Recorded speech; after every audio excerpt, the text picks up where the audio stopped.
Focus on yourself and let them go. Not because they were bad, not because you failed, but because your soul is tired of carrying weight that was never yours to begin with. I want you to understand something very clearly today. Focusing on yourself is not abandonment of others. It is the return to yourself.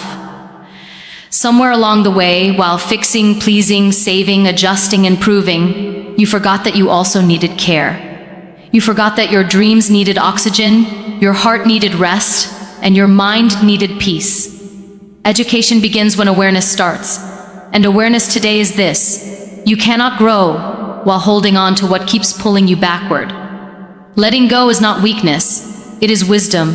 It is emotional intelligence. It is choosing long-term healing over short-term attachment.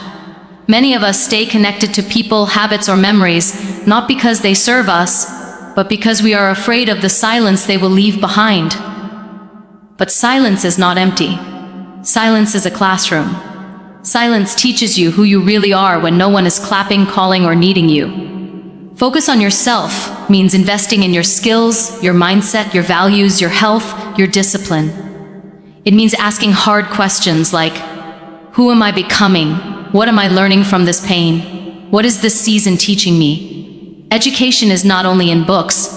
Education is in heartbreak, failure, and solitude. If you listen carefully, every struggle is trying to make you stronger, not smaller. Let them go. The ones who only recognize your worth when you are useful to them. Let them go. The ones who see your kindness as permission to drain you. Let them go. The versions of people you created in your head but never met in reality. Holding on does not make you loyal. Sometimes it only makes you stuck. When you focus on yourself, you stop begging for understanding and start building self-respect. You stop explaining your pain to people who are committed to misunderstanding you. You stop shrinking so others can feel comfortable.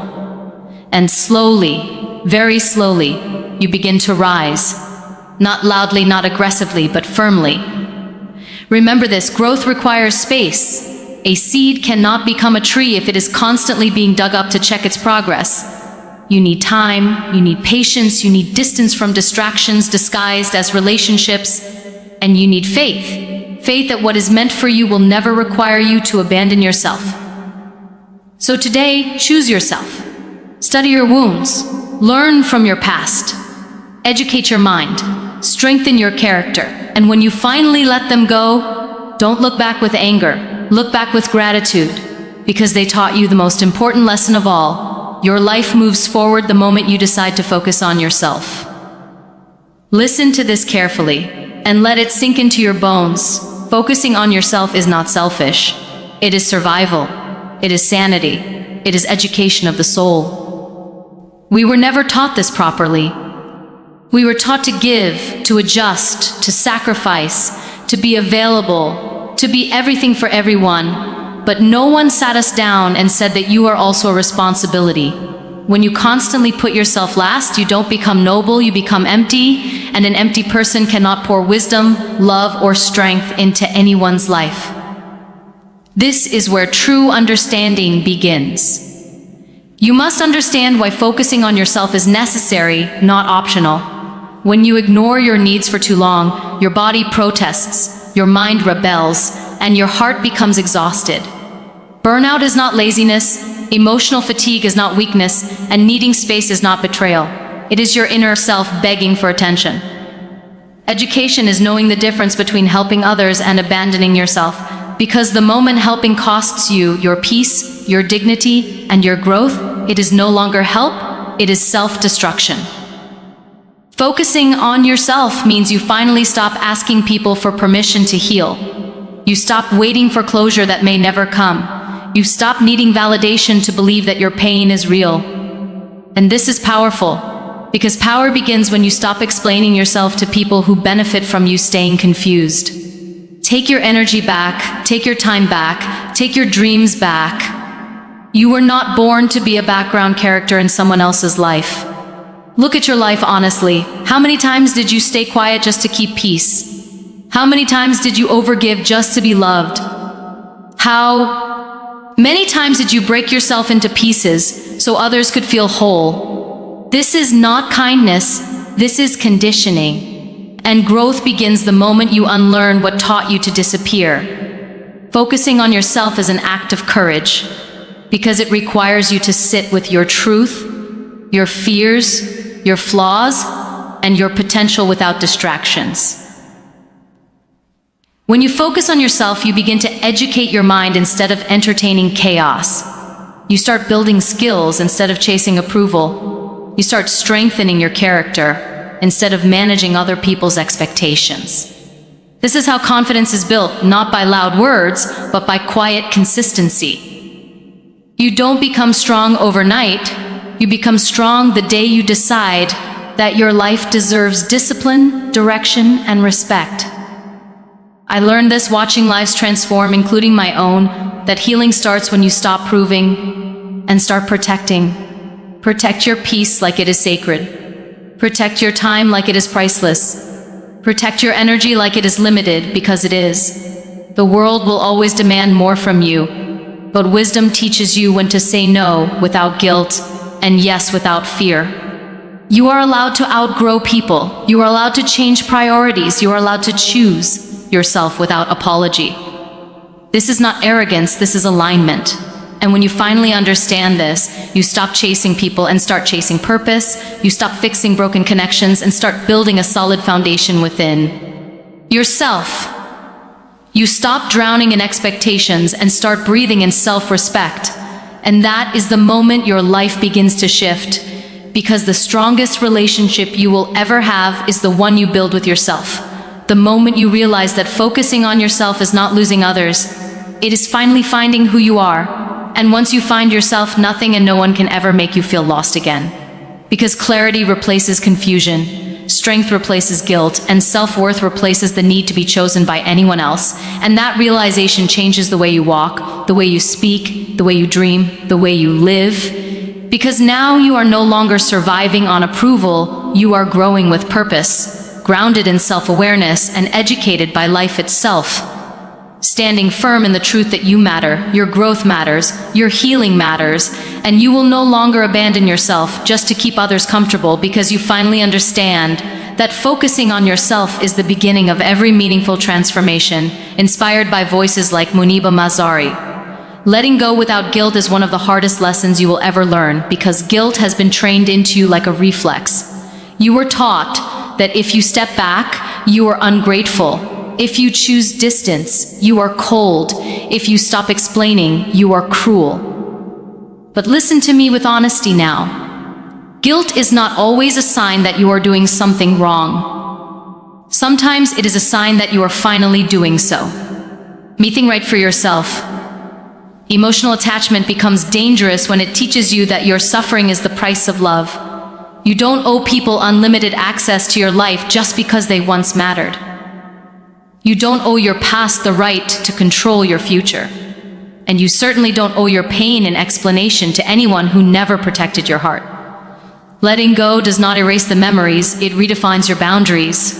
It means you acknowledge what was, you respect what you felt, but you refuse to let it continue to drain you. Guilt often comes from confusion between compassion and responsibility. Yes, you can care. Yes, you can wish people well. But no, you are not responsible for fixing what you didn't break. You are not responsible for staying in places that shrink you. You are not responsible for carrying emotional weight that was never shared equally. This is where maturity begins. When you stop confusing endurance with loyalty, ask yourself this quietly. Why do you feel guilty for choosing peace but not exhausted from choosing pain again and again? Why do you apologize for stepping back, but never question why you had to step back in the first place? Guilt fades when truth becomes louder. And the truth is this: you are allowed to leave situations that cost you your self-respect. Letting go without guilt requires inner education. You must train your mind to understand that endings are not failures. Some chapters end because the lesson is complete. Some connections dissolve because growth demands separation. Holding on out of fear does not make relationships stronger, it only makes resentment deeper. And resentment poisons the heart slowly, silently. You may feel lonely when you let go. That loneliness is temporary, but the damage of staying would have been permanent. Healing often feels like loss before it feels like freedom. You will miss the familiarity, even if it was painful. That does not mean you should return. Comfort is not the same as safety. Familiar pain is still pain. When guilt whispers, remind yourself of everything you survived quietly. Remind yourself of the nights you cried alone, the words you swallowed, the needs you postponed. Letting go is not erasing love. It is choosing not to bleed anymore. It is saying, I deserve rest. I deserve space. I deserve a life that does not require constant emotional sacrifice. You don't need permission to grow. You don't need validation to move forward. And you don't need to announce your healing to anyone. Some journeys are private because they are sacred. The moment you stop justifying your boundaries, guilt loses its power over you. This is what strength looks like. Soft heart, firm boundaries, compassion without self-betrayal, love without self-neglect.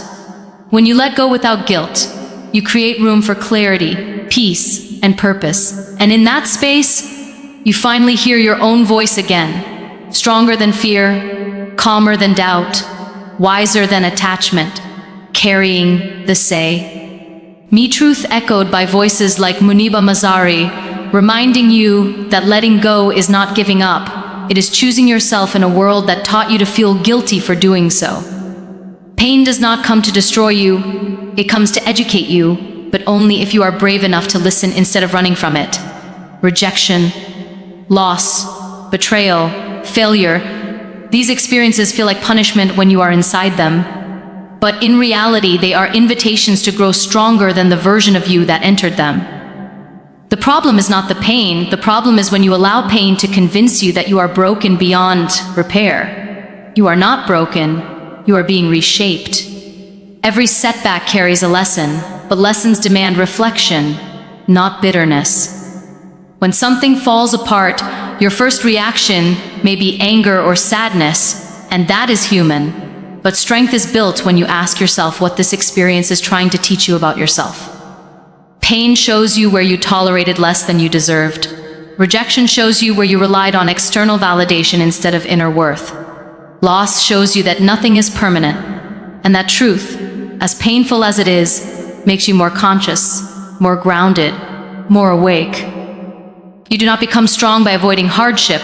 You become strong by surviving it with awareness. Stop asking why this happened to you, and start asking what this is preparing you for.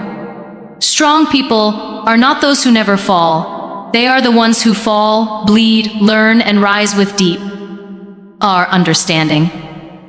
Pain either makes you bitter or it makes you better, and the difference is education of the mind. When life takes something away, it is often clearing space for something that requires a stronger version of you. But if you cling to what hurts you, you stay small. Strength is not built in comfort. It is built in moments where you feel weak but choose to continue anyway. Every time you survive a hard season, you carry evidence that you are capable of more than you believed. Turn your wounds into wisdom. Study your experiences like lessons, not life sentences. Ask yourself what boundaries you need, what patterns you must break, what habits no longer serve you. Pain exposes truth. And truth is uncomfortable before it becomes empowering. Once you understand this, you stop romanticizing suffering and start extracting growth from it. Rejection does not mean you were not enough. It means that place, that person, that situation was not aligned with who you are becoming. Loss does not mean you failed. It means that chapter reached its limit. Strength is learning to walk forward without carrying the weight of what could not stay. You honor the past by learning from it, not by living in it. This transformation is not loud. It happens quietly, in the way you respond instead of react, in the way you choose peace over revenge, in the way you invest in yourself instead of chasing what left. One day you look back and realize the thing that nearly broke you actually built why. Ow. Let pain refine you, not define you. Let rejection sharpen your self-respect. Let loss teach you detachment without bitterness.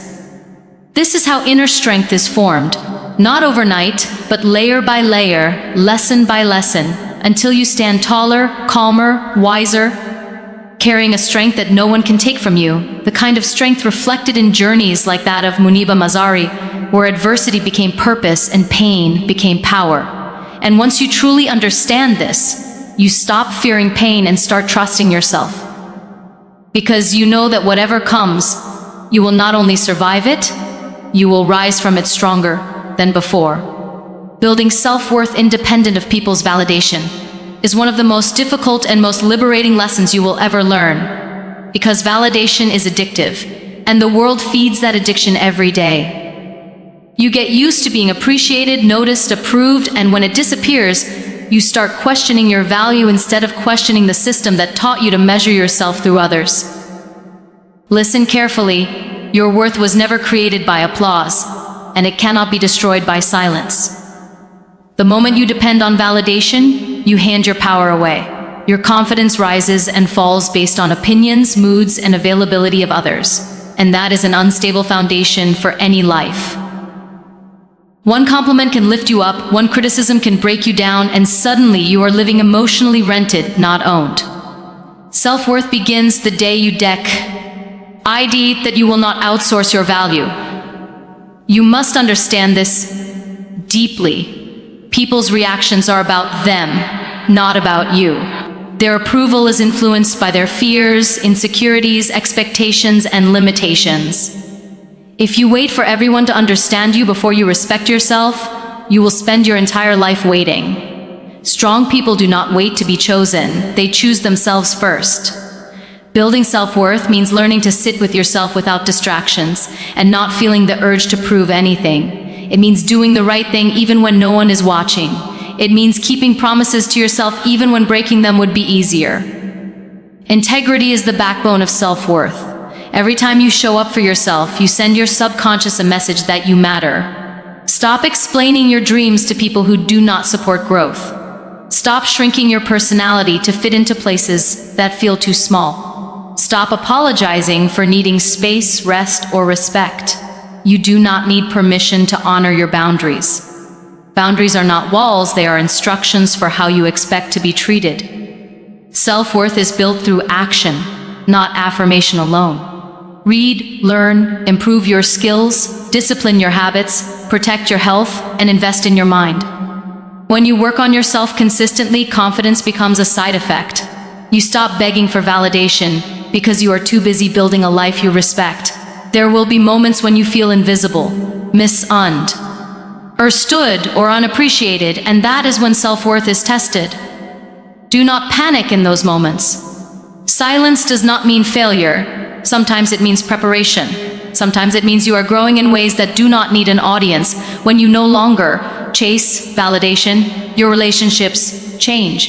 You stop attracting people who need you to stay small, and you start attracting people who respect your strength. You speak more clearly, you walk more firmly, and you make decisions with less fear. You become calm, not because life is easy, but because your foundation is strong. This journey is not about becoming arrogant or cold. It is about becoming grounded, humble but unshakable, kind but not self-sacrificing, loving but not dependent.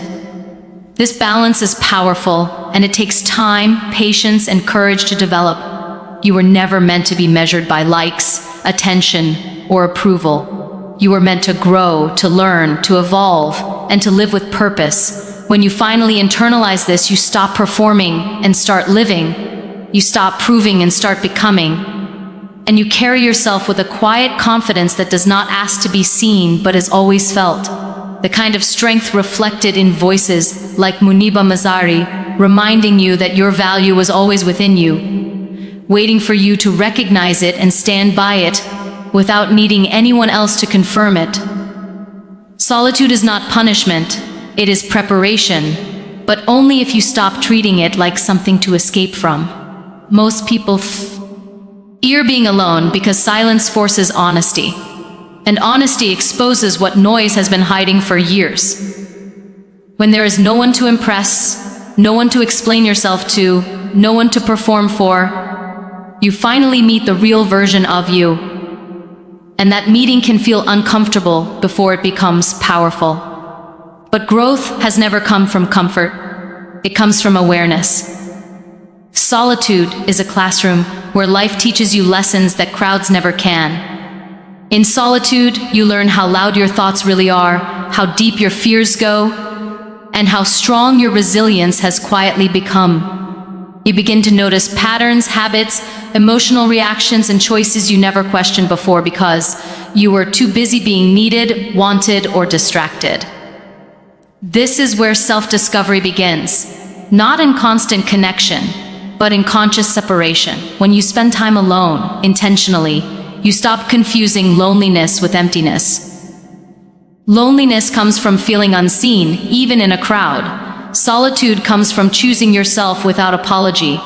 It teaches you how to self-soothe instead of seeking constant reassurance. It teaches you patience, discipline, and emotional maturity. You realize that not every emotion needs an audience, and not every struggle needs to be shared.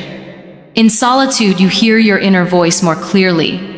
And that voice knows exactly what you need to heal, change, or release. It tells you which boundaries you ignored, which dreams you postponed, and which versions of yourself you abandoned for approval. This awareness can be painful, but pain that brings clarity is a gift, not a curse. Use solitude to educate yourself. Read books that challenge your thinking. Reflect on your mistakes without self-hate. Sit with your emotions instead of numbing them. Ask yourself uncomfortable questions like why you accept less than you deserve, or why you fear starting again. These questions are not meant to shame you, they are meant to awaken you. Solitude teaches you independence, not isolation. You learn how to enjoy your own company, how to celebrate small wins quietly, and how to stand firm without external validation. This is where confidence is rebuilt from the inside out. When you are comfortable alone, you no longer cling to relationships out of fear, you choose them out of alignment. People who grow in solitude return stronger to the world. They communicate more clearly, love more healthily, and tolerate less disrespect. They no longer need constant attention because they are rooted in self-awareness. Solitude sharpens your intuition, strengthens your focus, and clarifies your purpose. Do not rush this phase. Seasons of isolation often arrive before elevation. Life pulls you back so it can push you forward with more force. What feels like a pause is often a reset. What feels like being forgotten is often preparation for becoming unforgettable. If you honor solitude instead of fighting it, it becomes your ally. It becomes the space where your confidence is rebuilt. Your vision is refined and your strength is restored. And when you finally step back into the world, you do not return desperate for connection, you return grounded, aware, and powerful, carrying the quiet wisdom reflected in journeys like that of Muniba Mazari, where time alone was never wasted. It was invested, shaping a version of you that no longer seeks noise to feel alive, no longer fears silence, and no longer doubts their ability to stand strong on their own, fully present, deeply rooted, and ready to grow without needing anyone to complete them. Aligning your life with purpose instead of approval is the moment you stop living on borrowed confidence and start standing on your own truth. Approval is loud, temporary, and addictive. Purpose is quiet, demanding, and permanent. When you live for approval, your decisions change with every opinion, your direction shifts with every reaction, and your peace depends on how others feel about you. That is not living, that is performing. Purpose asks something deeper from you. It asks you to be honest, even when honesty costs you comfort. Most people are exhausted not because they are doing too much, but because they are doing too much of what does not matter to them. They chase applause, attention, acceptance, and in the process, they abandon their calling. Purpose does not always bring instant praise. Sometimes it brings loneliness, resistance, and misunderstanding. But it brings alignment, and alignment brings peace that no validation ever can. You must understand this clearly. Not everyone will clap when you choose purpose, and that is okay. Some people only love the version of you that is convenient for them. When you change, when you grow, when you stop seeking approval, they feel uncomfortable because your growth reflects their stagnation. Do not let their discomfort become your limitation. Living with purpose means making decisions that feel right even when they are not popular. It means saying no without explaining yourself. It means choosing growth over familiarity, discipline over distraction, and meaning over momentary pleasure. Purpose requires courage because it asks you to trust yourself when no one else understands your path. Ask yourself honestly, how many times did you silence your inner voice just to be liked? How many dreams did you delay because they did not fit someone else's expectations? How many choices did you make out of fear of rejection rather than love for yourself? Awareness of these questions is the beginning of alignment. When you align with purpose, your priorities shift. You invest in your skills, your mindset, your health, your values. You stop wasting energy on proving yourself and start using it to improve yourself. Your life becomes intentional. You wake up with direction, not desperation. You move with clarity, not confusion. Purpose does not mean life becomes easy, it means life becomes meaningful. You still face obstacles, criticism, and doubt, but now you have reasons strong enough to carry you through them. Approval fades quickly, but purpose sustains you when motivation disappears. When you stop chasing approval, you gain freedom. Freedom to be authentic. Freedom to change. Freedom to outgrow people and places without guilt. Freedom to fail and learn without shame. You no longer ask, will they like this? You ask, does this align with who I am becoming? This alignment transforms your confidence. It becomes calm, steady, unshakable. You no longer need to announce your goals or justify your journey. Your actions speak. Your consistency speaks. Your resilience speaks. Living with purpose is not about perfection. It is about direction. It is about choosing meaning again and again, even on days when fear is loud and progress feels slow. And when you commit to this path, you realize that approval was never the destination. It was the distraction. And purpose was always waiting for you to be brave enough to choose it. The same truth reflected in the journey and words of Muniba Mazari, reminding you that when you align your life with purpose, you stop living to be accepted and start living to be fulfilled.